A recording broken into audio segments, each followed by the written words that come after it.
Професоре Грчев, излегоа податоци за бројот на градежни објекти во 2012 година, каде што центар доминира. И тоа доминира драматично кога станува збор за државните изградени објекти и за деловните изградени објекти. Нивниот број е толку голем да представува 2/3 од целиот Скопски регион, а Кисела вода само има 62 вакви објекти, за разлика од центар кој има 133, но вредноста на оние во Кисела вода е 10 пати помала од овие во центар. Инаку вредноста на објектите што се изградени во центар е речиси двојно поголема од 7 други региони во Македонија, освен Пелагонискиот и Скопскиот.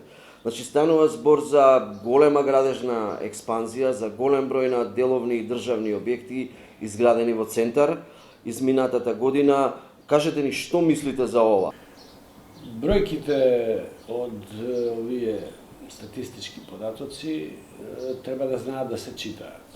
Факт е дека веќе премногу се зборува за нивната природа, вистинска природа, затоа што тука стои индивидуални колективни, фирми и државни и така натаму, приватни и државни фирми, меѓутоа факт е дека најголем дел од овие градежни зафати и овие инвестициски суми оди на проектот Скопје 2014 во Скопје и на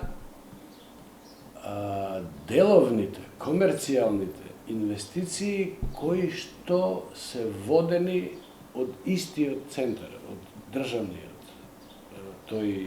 Од таа една соба од која што се управува со зафатите од проектот 2014 се водат координации околу целиот тој инвестициски круг на активности во врска со земјиштето, во врска со измената на урбанистичките планови, во врска со продажбата, имотно-правните работи, навлекувањето на инвеститорски интерес под наводници, затоа што целава оваа активност ја трошат само неколку луѓе. Во прашање се објекти комерцијални кои што се сместуваат во веќе изградениот центар, во дворовите на објектите градени во 60, 70 и 80 години, во парковите кои што ги окружуваат зградите во центарот и така натаму. Значи тоа се интерполации кои што се правени со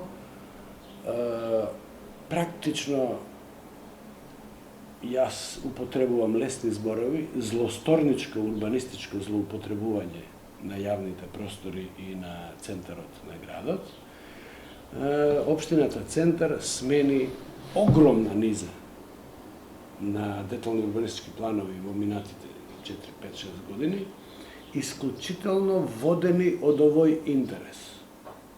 Да се извади што е можно поголем профит политички, партиски, но и комерцијален профит на сметка на јавните простори и јавните ресурси во општина Центар. Дали сте го забележале овој тренд во рамките на Скопје 2014? Во последно време, овие последниве некои најави за градење, некако како веќе да се потрошија со идеи, па сега викаат институции, државни агенции кои имаат пари за они да изградат нивни објект, без оглед дали им треба или не, само за градењето да тече. Некако тоа би бил случајот со АЕК, например сега ние имаме Агенција за електронски комуникации која е пребогата, која има многу пари, и сега сме единствени на Балканот каде што телеком регулаторот АЕК има своја зграда, инаку во други земји тешко сега дека еден обичен телеком регулатор има своја зграда во центарот на градот.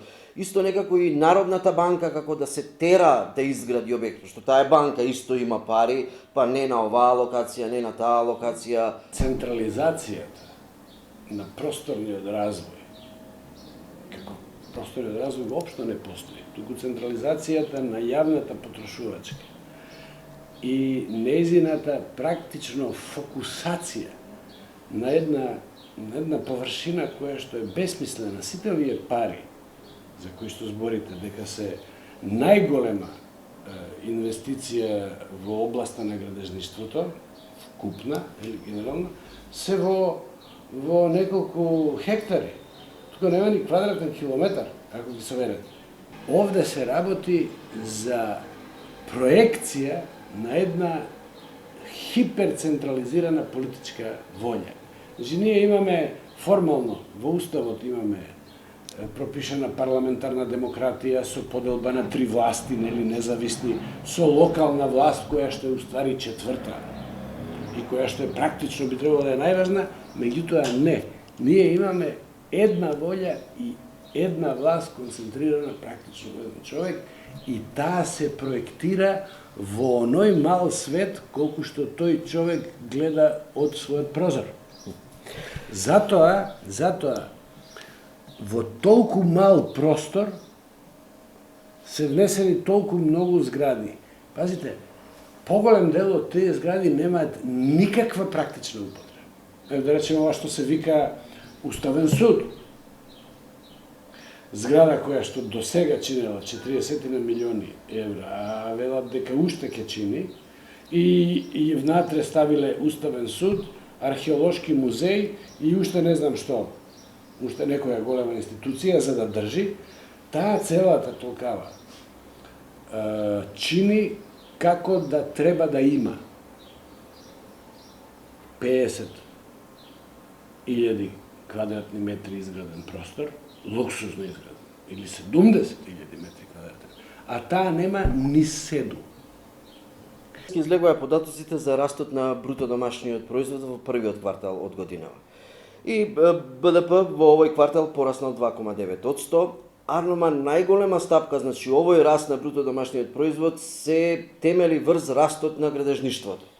При што градежништвото бележи фантастичен раст од 36,8%.